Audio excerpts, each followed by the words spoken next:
Welcome back to the Three PLLs podcast with your host, the Dr. Jason Branch, where we rediscover who we were, we embrace who we are, and we make room for who we're trying to become. On today's show, as you know, I'm bringing family in, which means this is somebody I'm connected with that is like family to me. And family is whatever you say it is. I just want to talk about facts. So this particular person, Doctor, and I'll leave it at that. She, I just need you to know the credentials off the top, okay? We have connected. I don't even remember when, but it was all virtual. We've never been in the same room, never touched each other's skin, never breathed the same air. But it feels like family. And it's sometimes when you connect with people on a spiritual level, on an energy level, you don't need explanation. You just show up. And that's exactly what she has done. She decided to show up. And I'm proud to share that this is the first podcast that she's done. And she started with the best one. So there's that. So I want to introduce you to somebody who's a therapist, somatic counselor, former dancer, entertainer. She does everything. I mean, hustler, okay? Need y'all to know triathlons, marathons, you name it, she's done it. Anything you can think of, she's done it. What you can't think of, she's done that too. Ladies and gentlemen, I would like to introduce you to Dr. Kimberlee Bowl. Welcome to the show, baby. Thank you so much. I'm excited to be here. Absolutely. We are excited to have you. I am so excited because I get to pour into you and give you flowers because every interaction that I see, more often than not, you're pouring out or giving flowers. And that's just what you do. So I'm curious, where did this come from? This energy of, I just want everybody to win because that's the vibe I get from you. I think I've always known it. Like, I think as a little kid. So, backstory to me, just a little bit. So, Ho. This is what this show is about. We can go far back. We can go as long as you want. This your time, baby. Let's get it. Let's go back way into childhood. So let's go. I've always known I wanted to help people. I actually started out thinking I was going to be a doctor, very specifically a cardiac surgeon.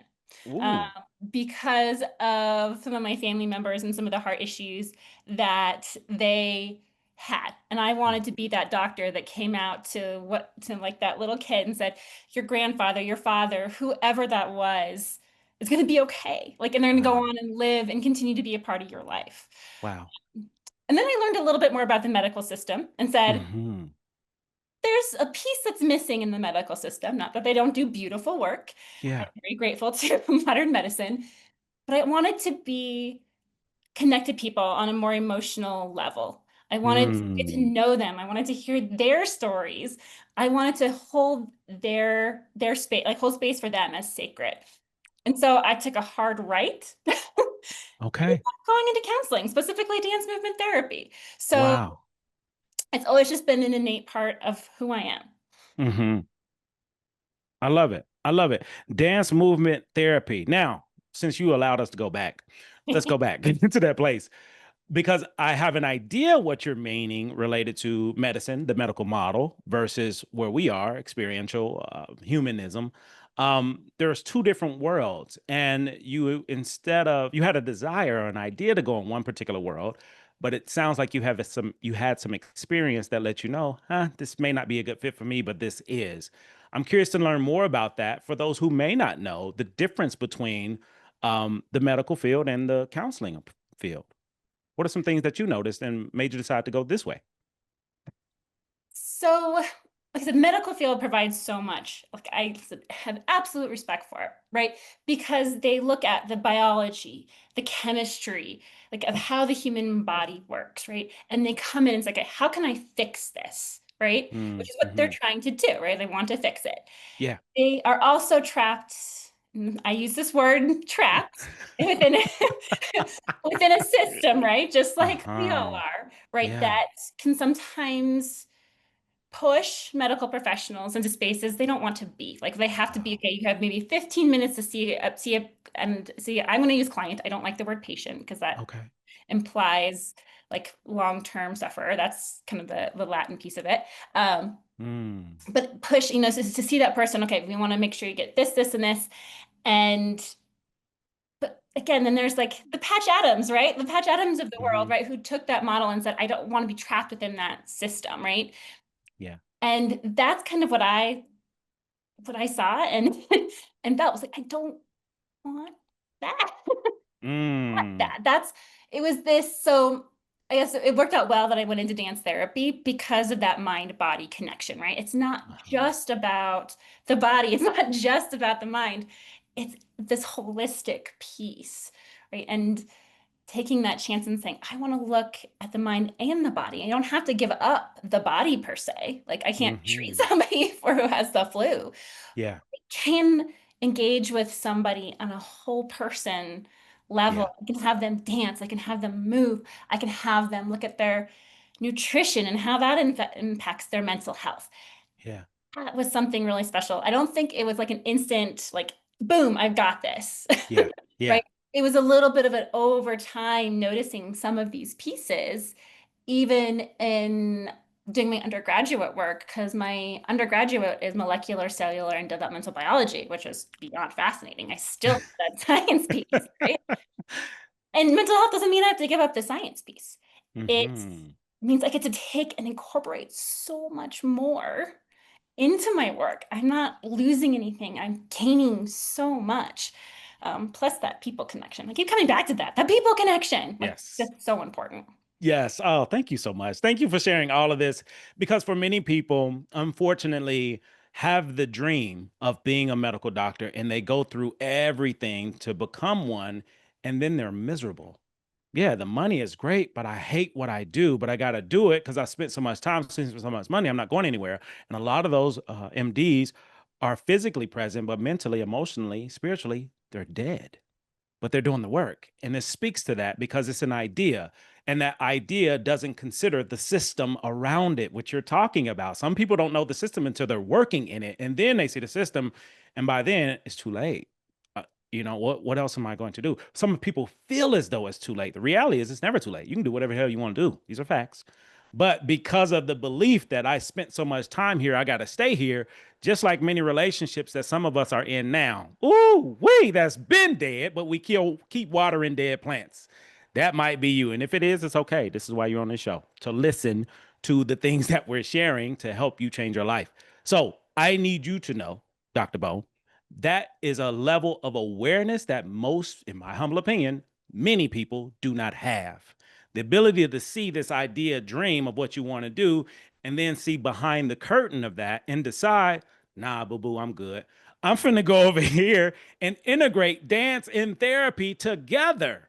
What the hell? Okay, because this is not common. I mean that it's not common. But for you to put this energy related to therapy, energy related to dancing, and like you said, connecting all of these things and science and the human part, that's a whole nother world that you didn't know for sure, but you knew it's enough. You felt connected enough to pursue it, and you were right. So I'm curious, how the hell did you discover this ability to move around in life differently than the average person? I'm curious. I think slowly, like I can't, like, I think that was the piece, right? Because with age comes wisdom. Like I'm really Okay. starting to understand this piece, right?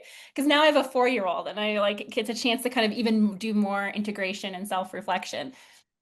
And I think it really was slowly because I started to see like how intuition, right? I have a Hmm. yogic background too, so I'm like, ooh, I can See what do I'm talking about? Didn't I tell y'all she did everything? Didn't I like say? it's a sense of like this intuition of like, okay, I may not know exactly why, like the mind knowing, but there's this deeper level of knowing and saying, I'm willing to take this step. I have faith Mm, that where mm. I'm going, I'm going to land, right? No matter what it looks like, I will land. And I landed someplace beautiful because I think of all the experiences I had because of that decision to go to Naropa, become a dance therapist, the people that I met, the kids that I got to work with, the elders that I got to work with, right? Those stories are like stitched in my heart and have become a piece of Mm. who I am. So even, nowadays, I still look back and look at my journey and I still continue to learn from it Yeah. because we're, open systems and we continue to learn. There's not a day in my life that I don't learn something. And I want to Mm. keep. Student of life. I hope y'all paying attention. To the listeners, I hope you're paying attention because I've never seen anyone who's chosen to have this identity of being a student of life who loses. As you mentioned, again, what you're talking is your norm, but for many people listening, it's new. So for you to know for sure, I think about these different things. I want to move in this direction. I don't know what's going to happen, but I know I'm going to land safely. That's a mindset that most people don't have. So I'm curious from that transition from molecular, whatever you mentioned, undergrad to Naropa for dance movement therapy. How did that come to be? So I had some time off between the two. Not a lot, but I did have some time. And I was poking around the internet, as you know, at this day and age we do, right? Yeah. Um, and I found dance therapy, and I'd never heard of dance therapy, right? And Hmm. at the time that I went, there wasn't as much scholarly evidence to support dance therapy. But if you look back in time, right? So to how the people and cultures in the past, they've been using dance therapy to like in different with different names in different ways for eons and for centuries. And now I was like, oh, okay, this is actually kind of part of the human existence, like our ability to move, dance, connect with our bodies. People have known this wisdom for a long time. It's like, Yeah. oh, that's where I need to be. Like, I didn't even Ooh. truly this is a true confession. I Yeah. didn't quite even actually understand exactly what dance therapy was. Read it, but I was like, okay, I'm not quite sure I get exactly what this is. But I took that risk anyway, because I knew that Mm. there was this piece like I can work with, I can use I can use the body as part of healing, and I didn't have to give up a piece of myself. I Wow. got to Wow. bring all of it there with me, the dancer, the scientist, the compassion piece of me, all those pieces, and go hang out and learn, and then use that information to go back out and help other people. So, Wow. chicken Wow. didn't know what it was exactly, but I still took that risk. I love it. I love it. So for many people listening, they don't know either. And although you've done it and you're doing it, how would you explain it? Like, how would you simplify this modality of therapy, of treatment, of helping people? How would you explain that and your experience? Because there may be people that didn't even know this exists, and because of this show, they've decided I'm finna go to Europa too. I did love my school, so I will put a plug in. Yes, Naropa is a fantastic school. There are there's schools that do dance therapy too that are fantastic. So the simple answer that I give to people, like the oversimplistic answer, is I say that it's like doing art therapy. So where art is the modality, like the medium, in this case, movement is the medium. So, Mhm. and the other piece that I get instantaneously after that is, so do I have to get up and dance and do this whole? I'm like, no, you do not have to. That is one way of looking at it, right? Someone could get up Mm. and actually really just get into it and dance. Yeah. But on the simplest level, too, it's something as simple as mind-body connection. It's movement tax. So, like as you probably have noticed, I'm pretty expressive with my hand, with my hands, right? So people move and feel things in their body, their emotions, things like that. And one way to access that is through the body. And as like Bessel van der Kolk's work has shown, right, trauma lives in the body, right? And so dance Mhm. therapy is a way to use the body in service of healing rather than splitting it off. Let's invite it to the party. Let's say, Mm. welcome. We Yeah. want from you too. And let's go there. Beautiful, beautiful. I love it. Thank you for explaining. And you're connecting so many dots because I'm thinking about, it this in this dancing, like the movement and trauma and the body. And for many of us, helping professionals, there's two reasons I've simplified it. This is my research. If we simplified it, there's two reasons that people get into the helping profession. Number one, they have been helped. Number two, they weren't. That's it. That's all. So for you, getting into this space, especially related to trauma and the body, what's your connection to this? Because you don't just land here. There's a reason for it. I feel as though it's attracted to us based off of who we were, who we are, who we're becoming. So what's your story related to these connections? I would have to say because I danced. Like I think I learned about it because I danced. That's where I found it as a space to learn. So Mm, I used to I was I used to at one point think I was going to be a professional dancer, which did not turn out to be the case, but Yeah. that's okay. I like where I love, and I don't like, I love where I landed. Uh, Okay. was that I used to take like my level where I was, a level below and a level above. Now, real quick, because I want to make sure everybody saying understands. There's a lot of meaning to dance. So Oh, being a if you can give us the origin of the type of dancer you were or are, because there's a lot of different dancers, and I yes, need that people is to true. know. So I did the traditional, the Western traditional jazz tap ballet. Okay. I loved the structure of ballet, and that's kind of where I shifted more to was ballet. But even within structure, there's freedom, which is a whole other topic. But Okay. um, so I took those different levels because I wanted to understand the basics, continue to understand the basics, build the foundation. I also wanted to challenge myself so that way I wasn't staying stagnant, right? I was one of those few who are like, okay, let's just go all in. Hmm. Figure it out there. And when some of the most interesting events in my life happened when I was a kid, I always had dance.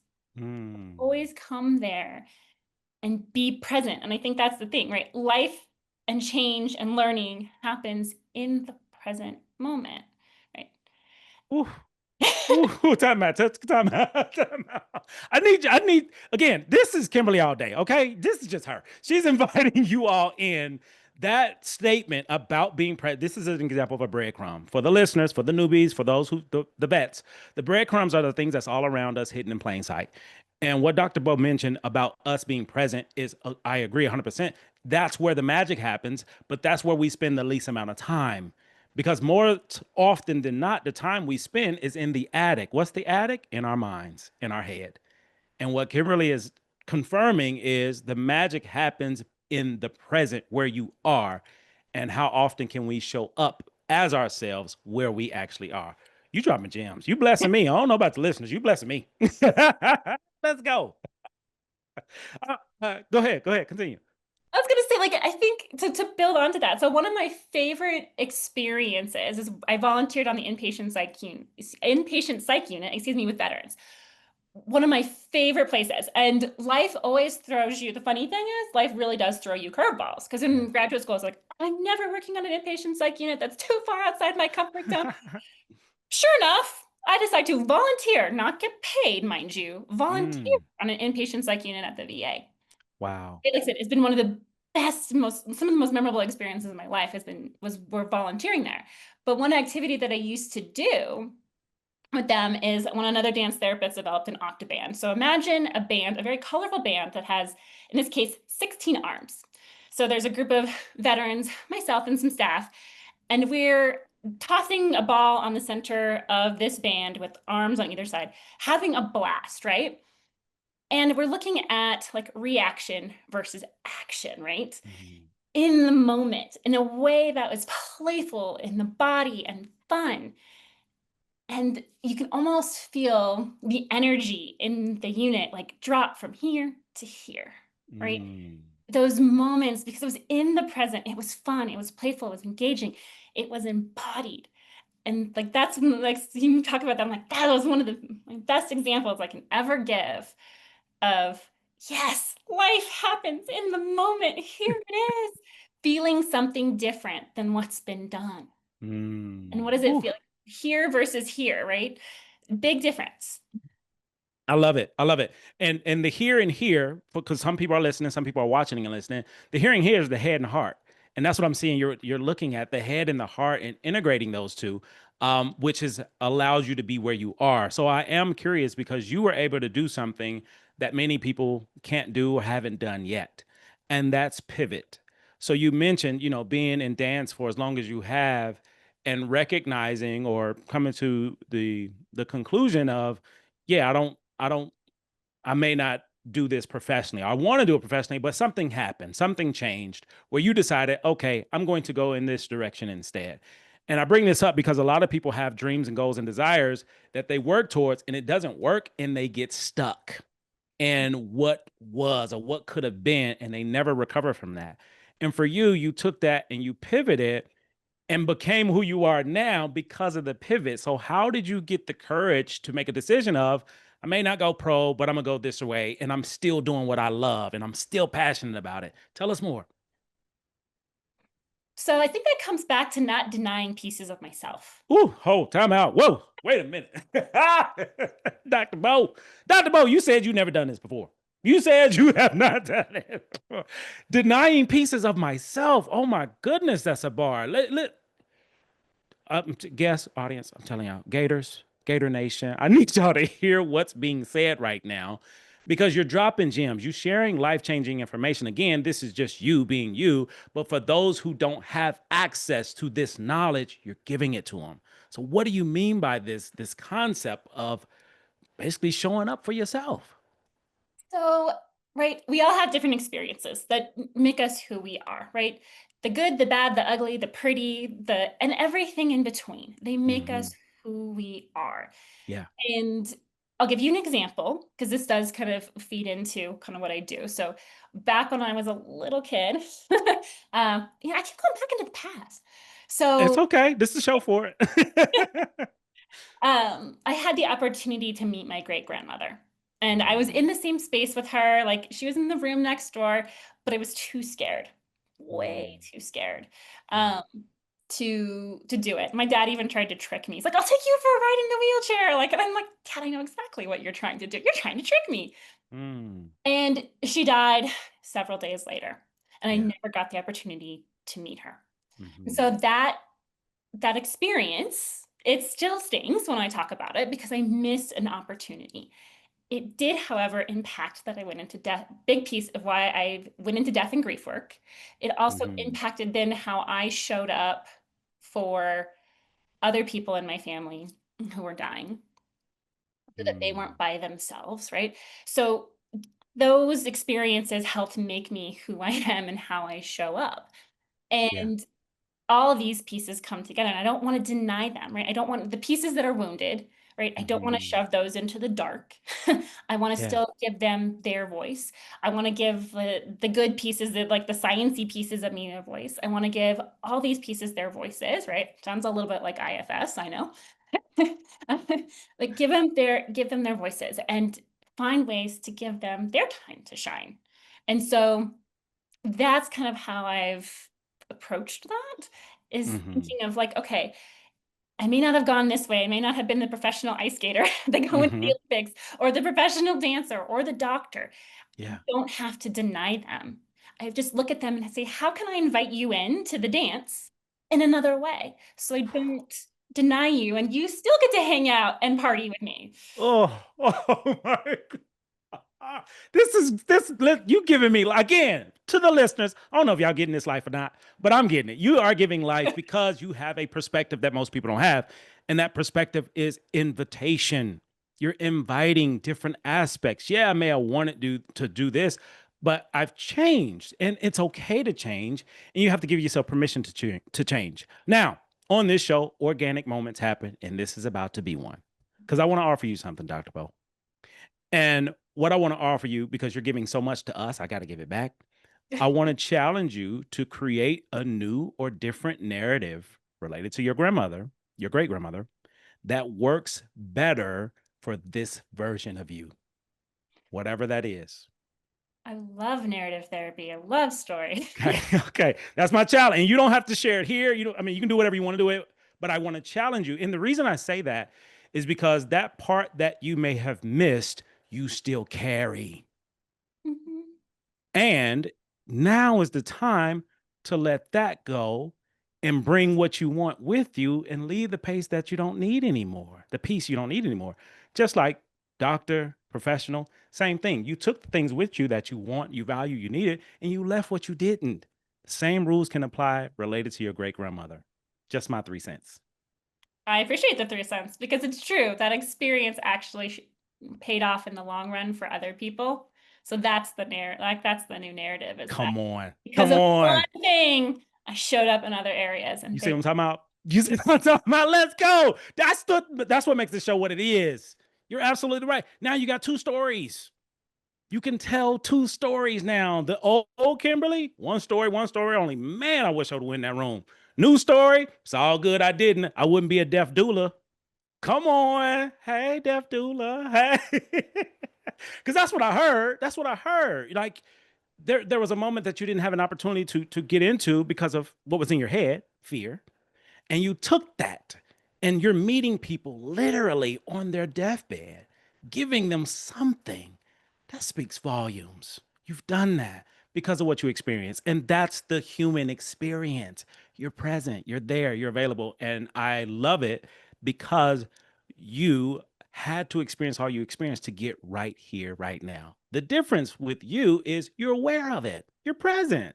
It's not random. Like, yeah, I'm here. I'm fully here. I think it's a beautiful thing. So I really appreciate you sharing you with us because you also provided an opportunity for others to reconsider and create a new narrative that helps them, which is exactly what you did in real time. I'm grateful for that. I love it. I love it. So switching gears, because this is it's so good. We're in the basement. We are already in the basement. So there's three levels. Hey, everybody, for the newbies, there's three levels of us. All right, three parallels: who we were, who we are, who we're becoming.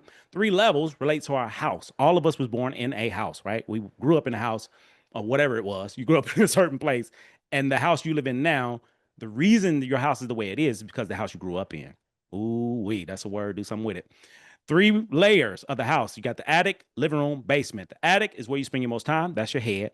Living room is where you are presently, which many of us not even present.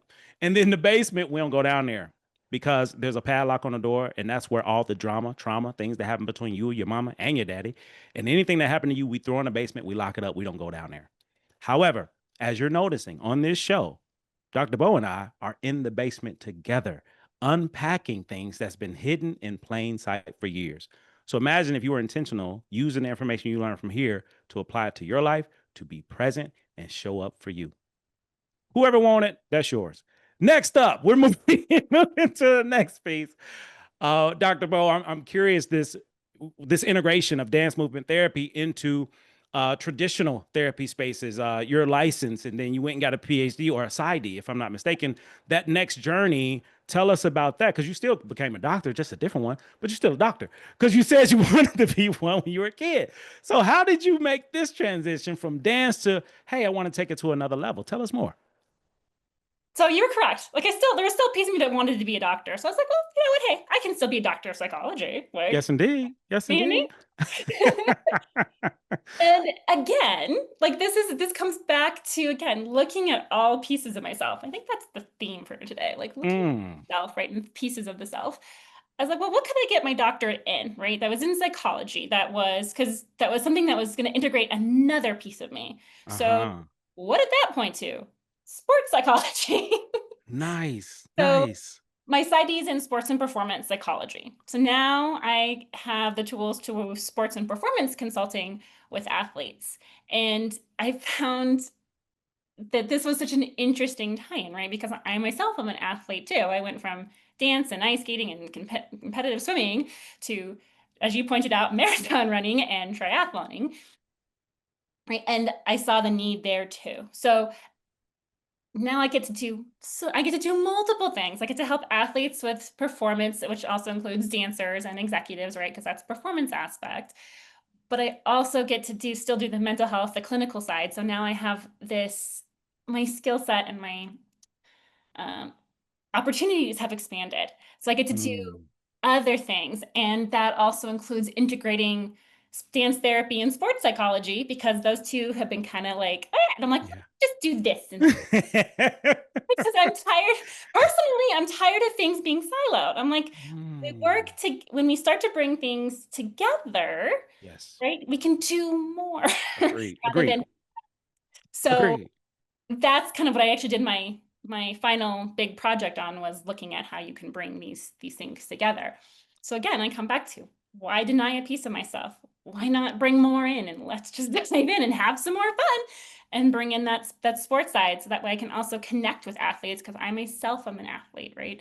So that's kind of how that developed. I love it. I love it. Why deny a piece of myself? This may be the title. It's a working title, y'all. It's a working title. I love it. I love it. So this, I'm curious because you're like blowing my mind right now. Okay. Again, you stuck with me forever until you say, all right, I'm gonna see you at your deathbed. Until that time, you stuck with me, right? I'm curious of this level of confidence and courage to break down systems, because that's what I hear. For Mm. you integrating these individual silos, like, yo, I know this is what we normally do, but we ain't doing that shit no more. We bringing it together because there's more power in unity. That's a different mindset than systems that's been applied. So you're breaking these systems by integrating collectivism and humanism at the same time, which is a really big feat. What gives you that confidence, courage to take the risk of, I'm not doing it the way things been done. I'm going to do it a different way. Hey, y'all come along if y'all want some. Where did this come from? How did you develop that? So I've got a couple theories about how I got there. I like it. I want to hear them. We are here for it. One, I think, is because I've been very blessed in my life to have Dr. Constance West and Dr. Sarisi West Olatunji as mentors and being a part of CREST programs, right? Who've been so impactful in my life in terms of also decolonizing myself and my work and me as a person and how I show up in counseling, right? So I give them some credit too because they absolutely have been instrumental in some of this. That's one theory, is right, that I have support mentors, people who are like willing to like say, I'm with you, right? Yeah. Yeah. Um, then my other theory is that I'm just plain bloody tired of seeing people get hurt, missing opportunities, seeing systemic oppression, all these things. I'm like, I'm done. Like, within this context, right? This is, I mean, so this is a doctoral program, right? And so I do have like a little bit of constriction, but that doesn't mean I can't push against that. Yes. And so, okay, you know what? I have dance therapy. I have sports and performance psychology. Let's do that. Mm-hmm. I mean, because sports psychology is very much about the mental training, the mental aspect of it, right? But Mm-hmm. again, it didn't make sense. Sports, if dance, all those things happen in a body. I'm sorry. Mm-hmm. When I go running, I run in a body. Kick a ball, they're kicking it with their foot. That's part of their body. I'm like, mm, let's use some logic here, right? Mm-hmm. Mm-hmm. And let's start to break down walls. Like this is just plain silly. I could probably use some more colorful language, but let's use You silly. can. This is the show for it. I need you to be you. We okay with it. It was just a bunch of BS that we're separating. We're separating things. Like sports is like a macro of I mean a micro of the macro, right? Break It's that down. Break that down. so to get kind of into the nitty gritty of it, right? So we see systemic oppression in terms of racism, sexism, genderism, all those things happen, right, in the wide world. See it happen in sports, right? And it's a reflection of what's going on. And I want to be personally, I want to be part of breaking down those barriers and changing systemic oppression. That is part of my life's goal and mission, is to be part of that. And so this was one way too I could do it right, because then this discussion, part of my work too, when I was bridging these, so I had to have for those of you who are into research, right, you have to have a specific population that you're working with so that you narrow things down.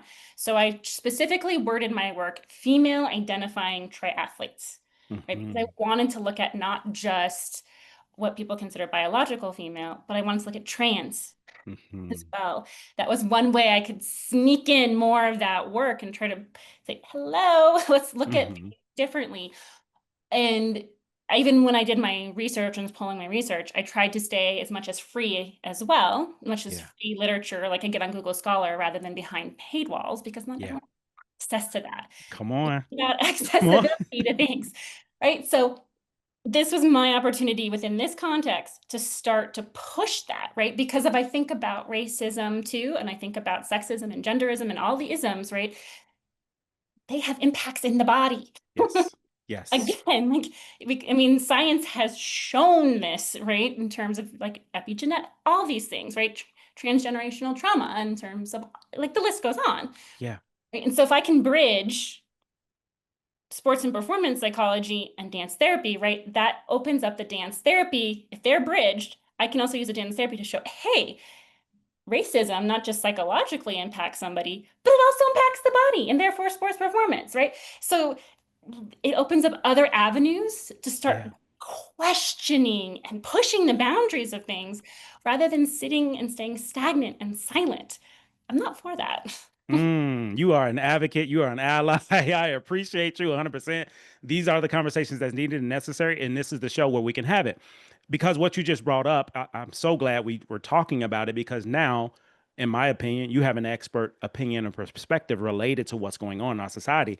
And you are able to connect dots of systems and systematic oppression, racism, and everything else in between, connected directly to sports. And right now in our society, talking about present, there's two really big topics that's going on related to sports and these isms.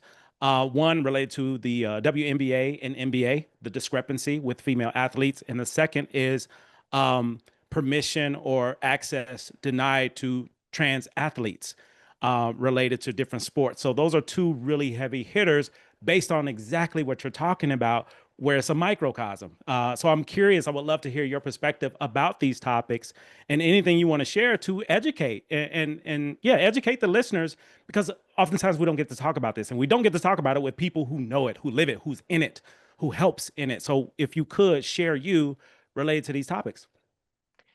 So I think some of it, so there's a great book called Fair Play that I had a chance to read. I don't know if you haven't read it, but I'm blanking on the author's name and I feel really bad about it. Oh, no worries. We'll get it. We'll get Fair it. Play, fantastic book that looks at like the gender debate within sports. It's a great book. Highly recommend it. The other thing that I think too is fear, right? People are afraid of what they don't know, right? And fear can be beneficial, right? Like, if, we need to actually run away because there's something dangerous, great. Thank you, fear, right? You're going to mobilize me to like run away, fight or freeze, whatever I need to do, fawn or faint, right? Whatever my nervous system responds to.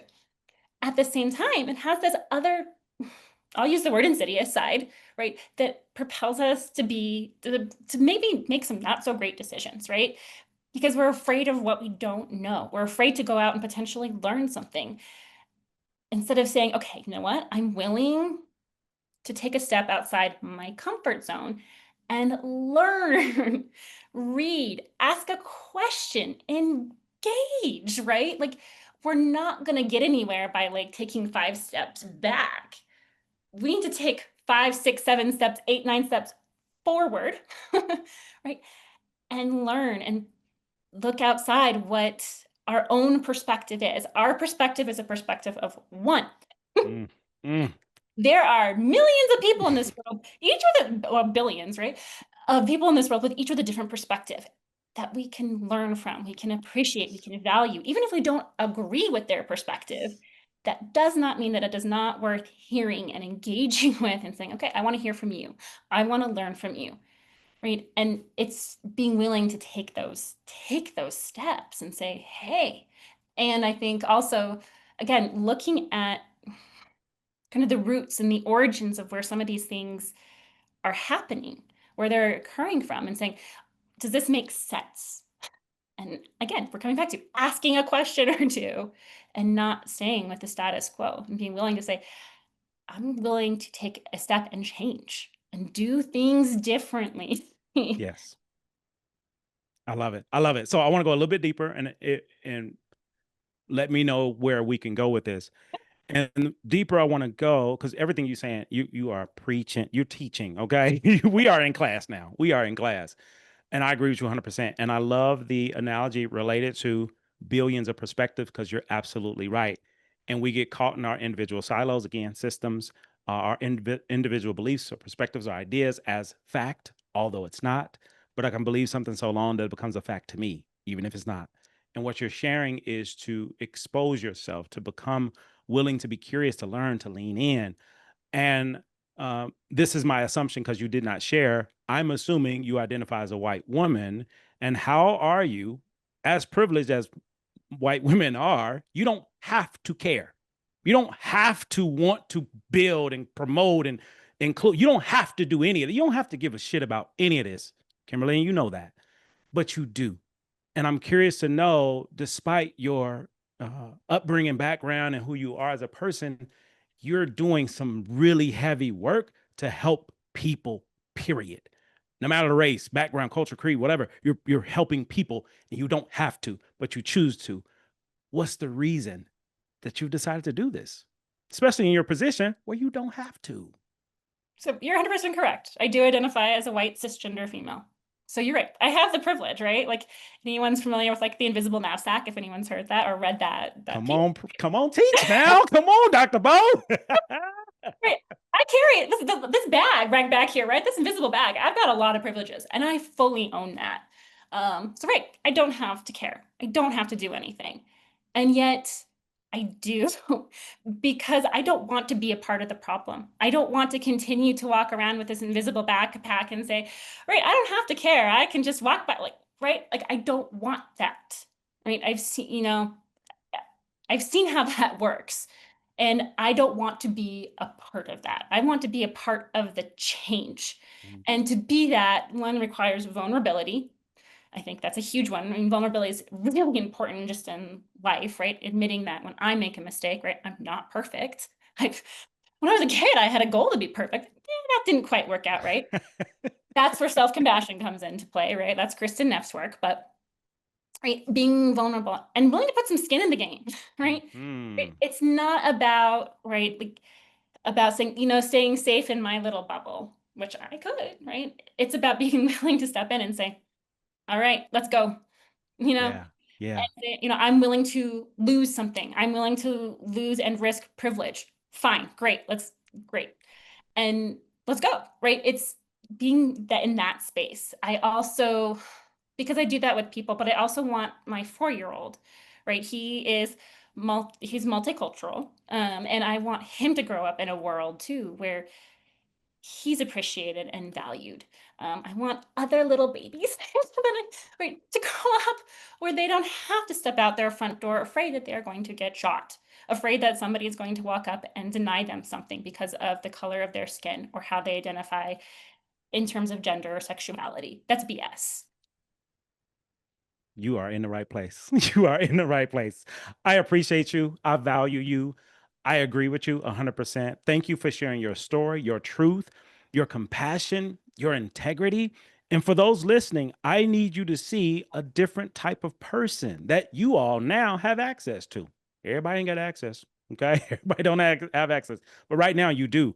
And if anything that was shared hits you in a way, do something with it. And Dr. Bo, your passion and your truth and just your vulnerability means the world to me as a Black man navigating this world or this country. It comes with a lot of things. I got Black privilege, which is a different privilege. Black privilege is the privilege to be a professor and be in the classroom that you're about to teach, and somebody assumes that you work here in a different way. Or the privilege of, even though I'm from the teach here, I'm viewed as, I have to be a student. I can't be the professor. That's a privilege as well. I use it in a different way. But for us to have a conversation about this publicly and to the listeners, it means a world to me because the individual silos and systems keep us quiet. And you and me, we ain't having it. Not on our damn watch. And this is one way that we can start getting this truth out. So I'm thankful for you, for the work that you do, for the person that you are, for the woman that you've been, who you are, who you're becoming. I'm thankful. And you deserve your flowers. You deserve all of them. So congratulations. FTD just dropped off you a bouquet. Okay. It just happened in real time. So now we're going to get out the basement because this was a lot. This was heavy. And I like to leave on a note with us being in the living room. So we're going to go back upstairs and get into the living room, lock the door back up. For those who still want to be in the basement, stay down there and do your work. For those in the living room to be present, I got a few rapid fire questions before we get out of here. And I'm curious to know because you are a gem, you're a jewel, and I don't know if you even know it because of who you are. And from birth to where you are now, you've seen a lot. I'm curious to know your thoughts, your perspective of what you learned about people all these years, and what have you learned about you all these years later? So what I've learned about people. So I grew up in a very diverse neighborhood, and my mom worked in a company where she had international ties, like or the company had international ties. So I grew up with people from all over the world coming in in and out of our house and surrounded by sort of diversity. So I learned, and to be truthful, like I still believe this, that there is beauty in everyone, beauty in Mm, human nature, right? Like yeah. I'm one of those people who disagrees and says that like antisocial personality disorder can't be cured, as it were. I'm like, I still see the humanity in that type of personality, that Yeah. there is still something there, that light, that light that's deep inside. So I believe in the power of humanity and the ability for all of us to show up for each other. So that's how I view humanity. How Love it. I view myself, I view myself as a work in progress. Mm. Do not think I'll ever arrive. If I ever get to that point, there is something wrong. That's not a thing. Yeah. I want to approach life from a beginner's mind, being open to everything and know that, you know what, I will fall flat on my face, right? That is Mm. going to happen. Yeah. That I have the courage to get back up and say, okay, what's the next step? What's the next step? Mm. I And love it. going. I love it. I love it. A gem, a jewel. All right. What is a word, phrase, memory, or moment that has stuck with you personally or professionally? Ooh, I have to pick one. No, you can do several. We here. We got time. I would say some things that have stuck with me have been, okay, when I was in first, second grade, somewhere around there, I was spending more time volunteering in the reach room, which was considered the special needs room at the time. Hmm. Volunteering for them, less time in class because I was ahead in class, and so I got to go volunteer and work with the kids there. Hmm. That has stuck with me and clearly has potentially impacted my trajectory in life, now that I think about that. Yeah. That has stuck with me. Volunteering on the inpatient psych unit at the VA stuck with me. The birth of my son has stuck with me. That has changed me. Being a mama is a whole different piece, but a piece of my life that I value and hold very sacred. And then I would also say some of the people that I've been honored to support with through some of their grief work, to hold their stories in those spaces. I could go on. There's some of the ones that I'll take it. I'll take it. You've been blessing us today. Really, really, really blessing us. What's an interesting fact about you? A lot of people don't know. You've done a lot. What is an interesting fact that most people don't know about you? I don't know about me. Mm. Or they wouldn't believe about you. Either one. That works. Oh. Mm.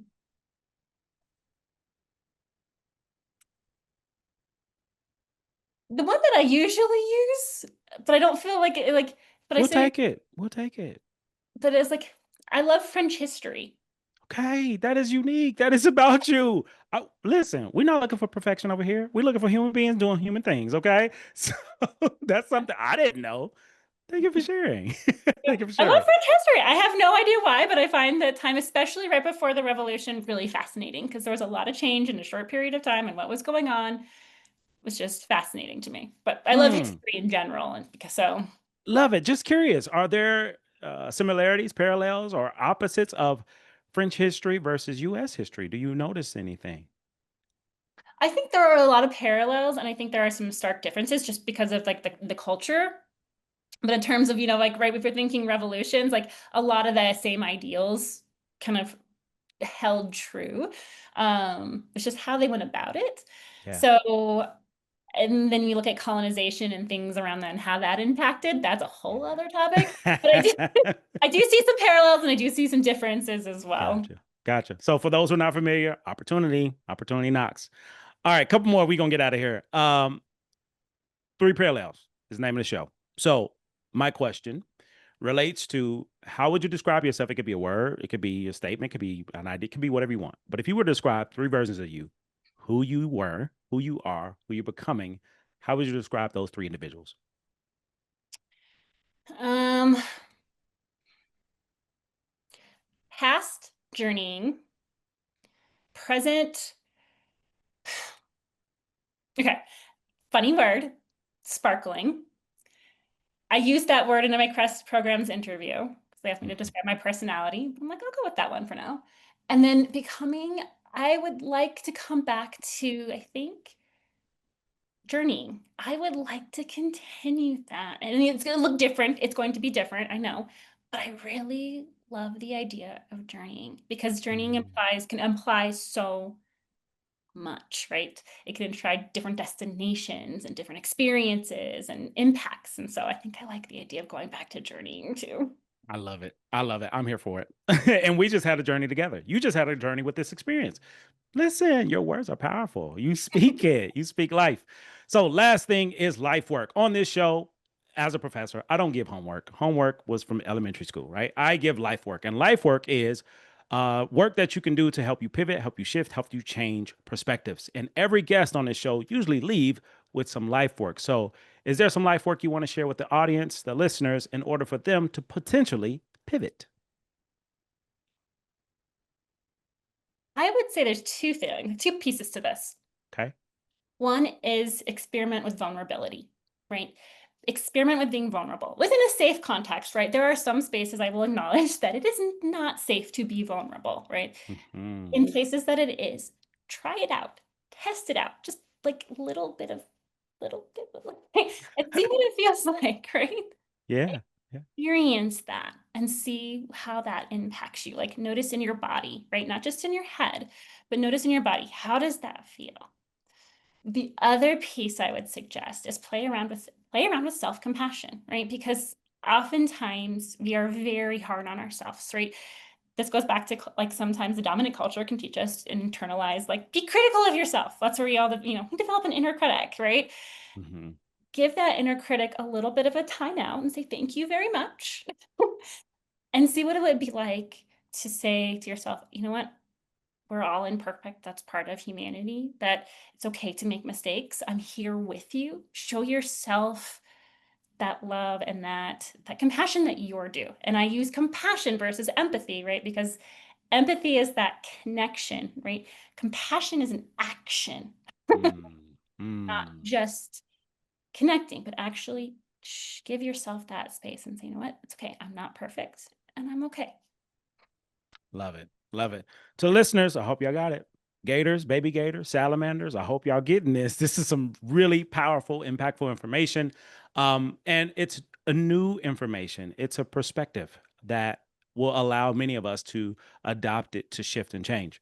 So, last thing is to bring people in, and people want to get in contact with you because of what you gave us today. Some people want to serve as your clients. They want to just be around you, be in your space, give you love, send you flowers, whatever. Want to go to the dance studio, whatever. How can people get in contact with you? How can people work with you? Where are you located in the world? And how can people have access? So, licensure is like bound by state, as many of us know. I'm licensed actually I live in Colorado. I'm licensed in Colorado, Arizona, and I actually have telehealth permissions in Vermont. And thanks to the compact that will soon be online, thank goodness, this compact, right? That will allow counselors, this is just amazing. That'll allow counselors all over the United States who live in states that are part of that compact to be able to serve more people. So just a shout out to the counseling compact. Thank you for that. Same here. Same here. I'm like, thank God it's here, right? So I so people can visit my website, abundantsomaticcenter.com.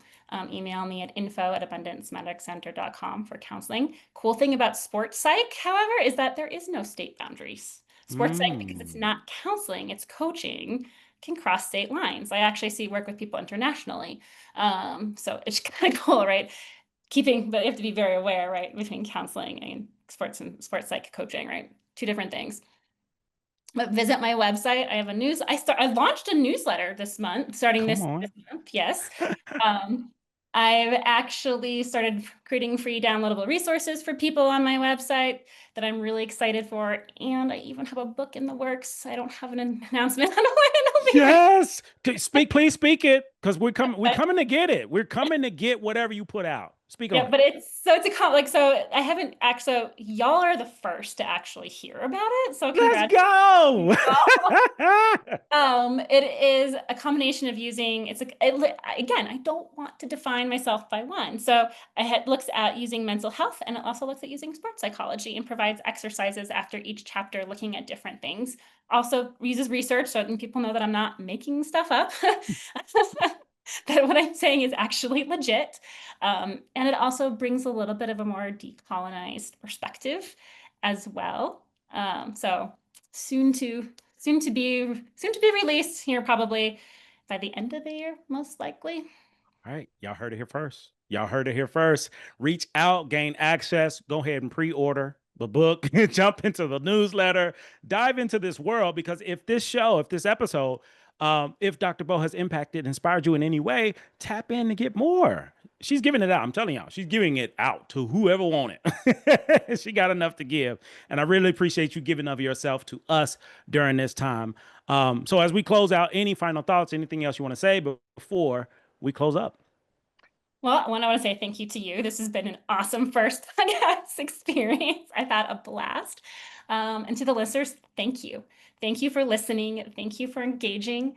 And know that you're not alone in the world. That even if you don't know somebody, you have no idea who they are, chances are there is somebody still with you, right? You don't have to see, but know that there's somebody out there caring about you. You're not alone.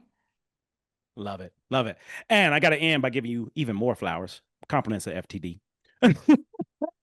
You are a gem. You are a Jew. I'm thankful for you. I'm thankful for the connection. I'm thankful for how organic this just came to be. And I didn't know a lot of things, and you gave me more insight. Again, we're family, and I'm proud of that because everybody can't be family. Everybody can't be in my family. Just want to speak facts.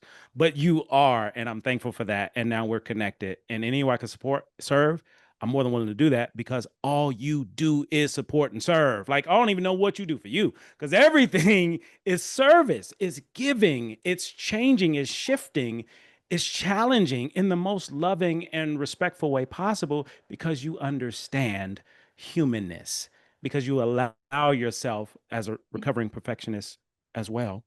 If we share things, you allow yourself to be human, and being human requires imperfection, authenticity, if you're willing, and emotional intelligence, which you exude all.